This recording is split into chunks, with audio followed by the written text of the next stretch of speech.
हुजूर सैयदना गौसे आज़म की शान वो है कि मुस्तफ़ा जाने रहमत आपकी मजलिस में कई मरतबा तशरीफ़ लाए और आपके मकाम व मर्तबे को दुबाला किया।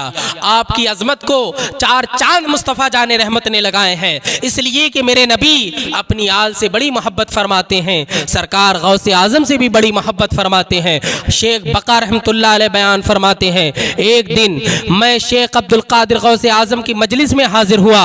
आप उस वक्त मिंबर शरीफ जो कि मस्जिद में होता है, जुमा के दिन आपने देखा इमाम हजरात उस पे खड़े होकर के खुतबा पढ़ते हैं। अजान सानी के बाद वो खुतबा पढ़ते हैं, उसके बाद नमाज जुमा के लिए क़याम करते हैं, यानी नमाज जुमा कायम करते हैं। अल्लाह अकबर। गौसे आज़म तीसरे मिंबर पर बैठ कर के वाज़ो नसीहत कर रहे थे, लोगों को समझा रहे थे। अचानक क्या होता है कि आप मिंबर से तशरीफ नीचे ले आते हैं और आप अलग खड़े हो जाते हैं। शेख बयान फरमाते हैं कि हम देख रहे हैं गौसे आज़म पहले मिंबर पर सवार थे मगर अब उतर करके खड़े हो गए। का अल्लाह पाक ने हमारी आंखों को रोशनी बीनाई बख्शी और हमारे सामने से सारे पर्दे हट गए। हमने देखा कि मुस्तफ़ा जाने रहमत की सवारी आ रही है। सरकार गौसे आज़म की मजलिस में आते हैं और जो मिंबर का पहला मिंबर जो था, पहली सीढ़ी थी, वो इतनी वसी हो गई, इतना चौड़ी हो गई कि मुस्तफ़ा भी बैठे, आपके सहाबा भी बैठे और जगह बाकी रही है। अल्लाह पाक ने इतना वसी कर दिया था उस मैदान को।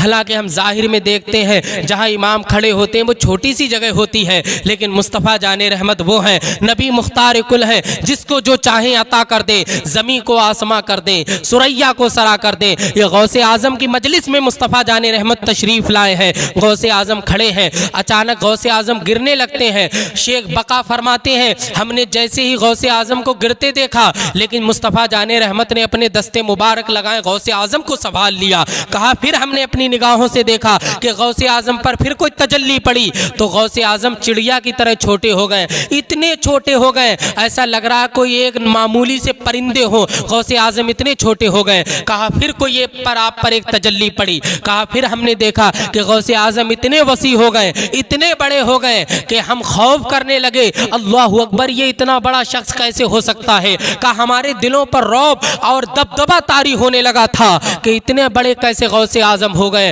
अल्लाह अकबर। कहा ये सारा माजरा हमारे सामने हुआ। मुस्तफ़ा जाने रहमत ने सीने पर हाथ रखा और आपने कुछ कलिमात बयान किए और बयान करने के बाद मुस्तफ़ा जाने रहमत की सहाबा के साथ तशरीफ चली गई। गौसे आज़म भी अपनी जगह चले गए। ये सारा मंजर जो हमारी निगाहों के सामने था, अब ये मंजर हमारी निगाहों से अलग हो गया। कहा कि जब ये वाकया सारा हमारे सामने से दूर हो गया तो चंद दिनों को बाद किसी ने हज़रत शेख बका से पूछा, एक बात तो बताओ, गौसे आज़म गिर क्यों रहे थे और फिर मुस्तफ़ा ने रोका कैसे, फिर आप चिड़िया के मानिंद क्यों हो गए, फिर इतने बड़े क्यों हो गए। तो आपने गौसे आज़म की बारगाह में अर्ज़ की तो आपको मालूम चला कि जब गौसे आज़म मिंबर पर खिताब कर रहे थे तो मुस्तफ़ा की सवारियाँ इसलिए मिंबर से हट गए थे, और जब गौसे आज़म गिरे तो ये आप पर पहली अल्लाह पाक की तजल्ली थी कि आप गिरने लगे तो मुस्तफ़ा जाने रहमत ने रोका, इसलिए रोका कि ऐ गौसे आज़म, मेरे बगैर इस तजल्ली को तुम बर्दाश्त नहीं कर सकते। और जो चिड़िया के मानिंद हुए, ये अल्लाह रब्बुल इज़्ज़त की जलाल की नज़र थी, ये हैबत की नज़र थी। जो गौसे आज़म इतने छोटे हो गए। का हुजूर ये भी समझ में आ गया, लेकिन आप इतने वसी कैसे हो गए। का अल्लाह पाक की वो जमाल की नज़र थी, मेरे रब ने जब मुझ पे जमाल की नज़र की तो मैं इतना बड़ा हो गया कि तुम्हारी निगाह भी मुझे तसव्वुर में नहीं ला सकती है।